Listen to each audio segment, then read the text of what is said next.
Welcome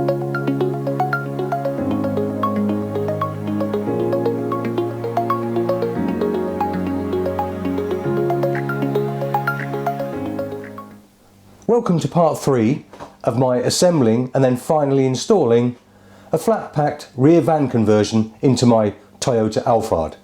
Now in part 2 you would have seen me working on one of the doors and part of the carcass to install the hinges and the lock stops. Now I did manage to get all of the other doors done.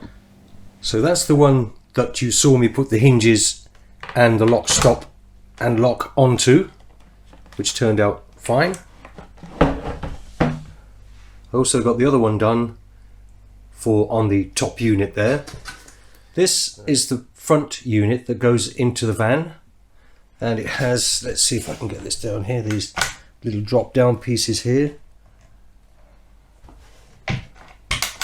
and this one here for either a fridge or for a portaloo here, which also works very well.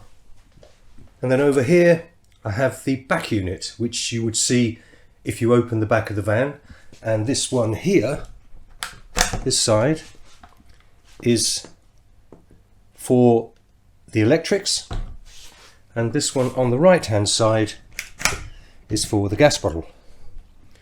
And all of the doors work perfectly. And then this is one of the 2 bench seats that lift up for storage. So now it's time to move on and start assembling the units. Now if you haven't subscribed to the channel, why don't you consider doing that? Press the subscribe button, then click the bell icon and select all, so that you'll be notified of the future videos during this series. Right, so before we start, just another little check of the information. Before I start assembling, I'm going to assemble the main unit first. Just checking for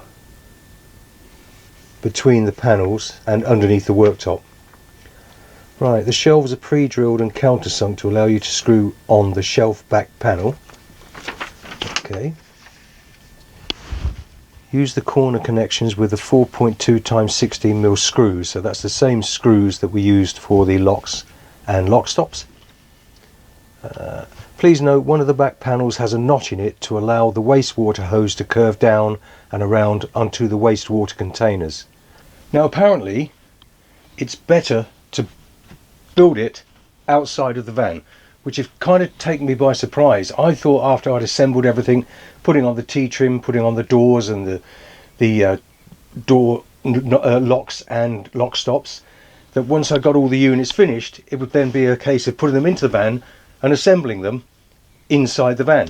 But no, apparently the best thing to do is to assemble it outside the van, and then with a bit of jiggery twisting and whatever apparently, and then drop it into the van and then assemble the top cupboard while you're in there, and the 2 side storage lockers, bench type things. So that's what we'll do.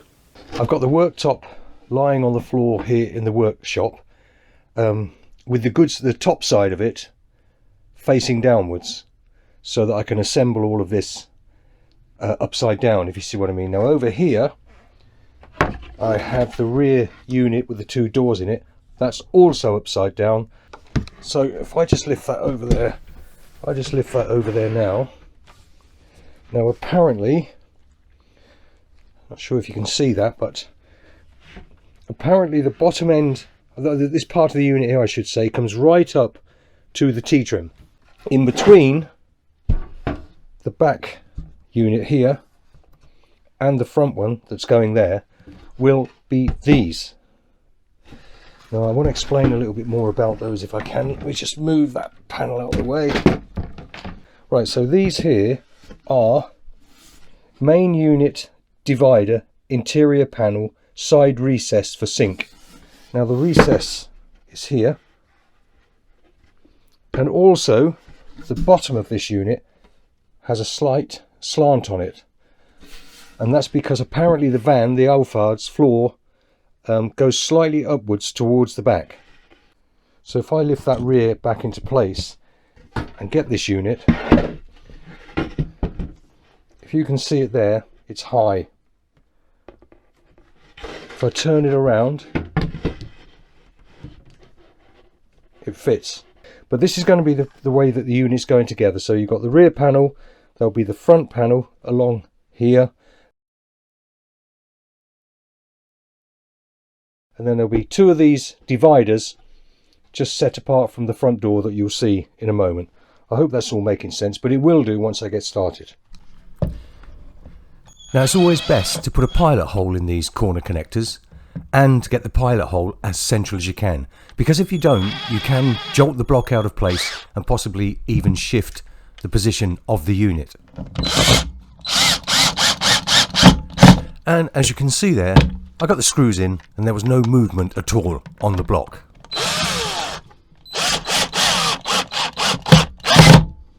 So currently I have the main carcass upside down here in the workshop. I'm not going to deny that it's a bit challenging getting it all set up perfectly on the worktop itself in the right position, and I've found the best way to do this is to get the front and rear panels and the two center dividers on each side of this main door here at the front in place, which I'm just doing now using these corner block connectors here, which will then all have little plastic covers that go onto them.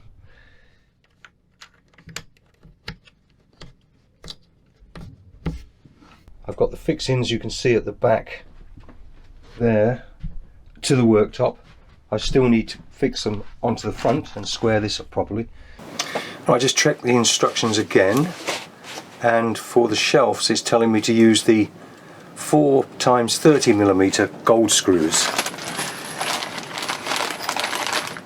Those. There are 4 times 30 silver as well, so I have to make sure I use the correct screws. Right, so I'll get the driver's side shelf in place first, and you're constantly reminded of which part you're working on. You have to remember, of course, that this is upside down, but it says main unit driver, so I know this is the driver's side. Now what we have is this shelf and a little backing piece for the shelf, and you can see this comes pre-drilled and countersunk.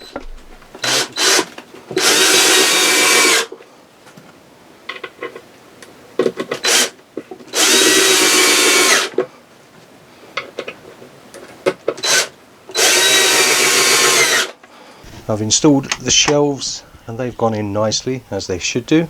And here on the backing to the shelf you can see the little notch out that was mentioned in the instructions for the pipes for the wastewater and the freshwater down to the tanks.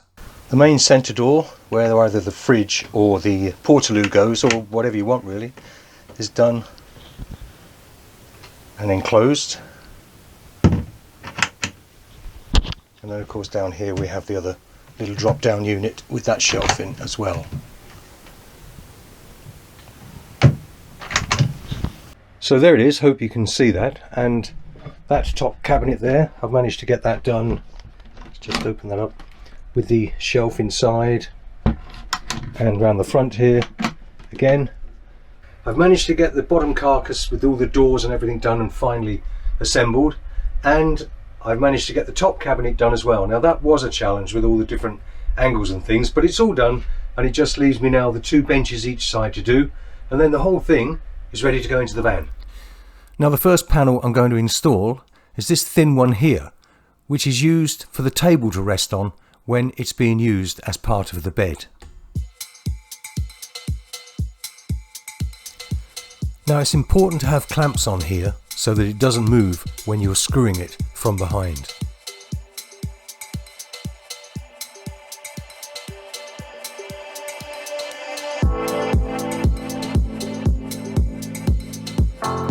The holes are pre-drilled and countersunk.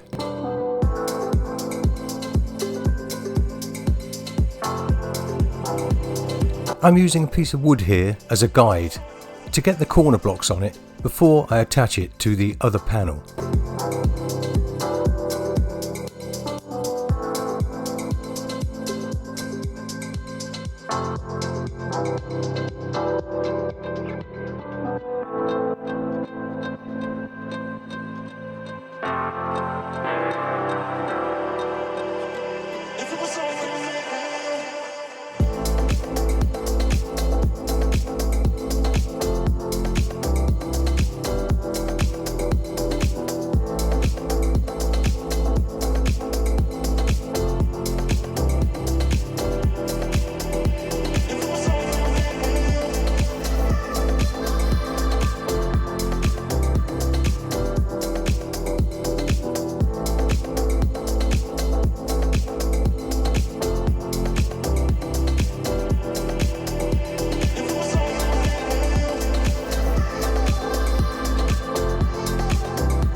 I'll attach the other end panel, then it's ready for the top with the lid.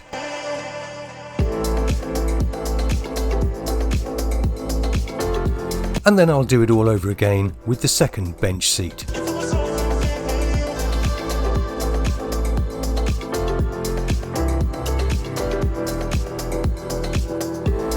There's some pretty crucial measuring here, and the use of masking tape to save any fracturing around the top of the worktop.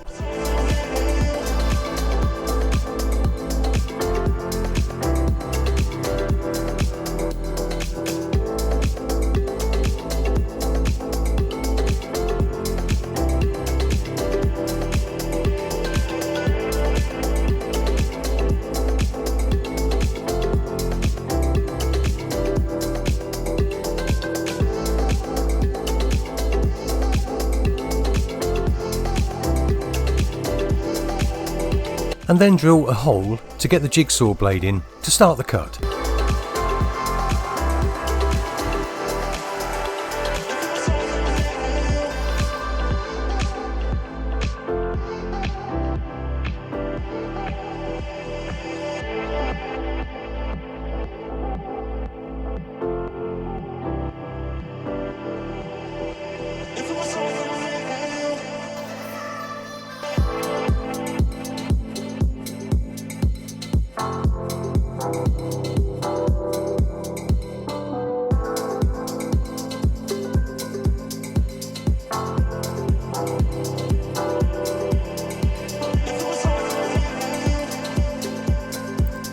Now that's a good fit, and that's what you want. Take your time and get it right. You know the old saying, measure twice and cut once.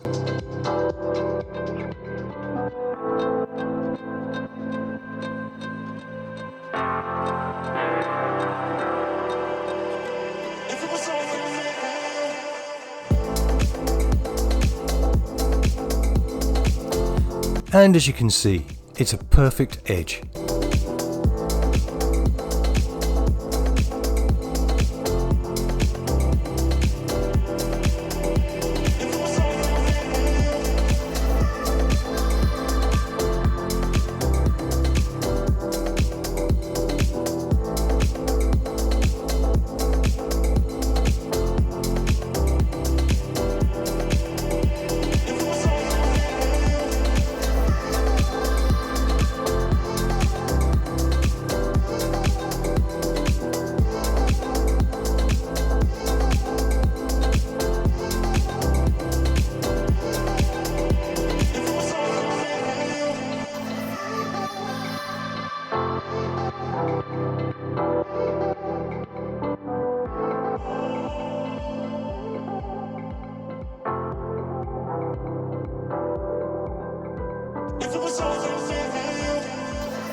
Now that's it.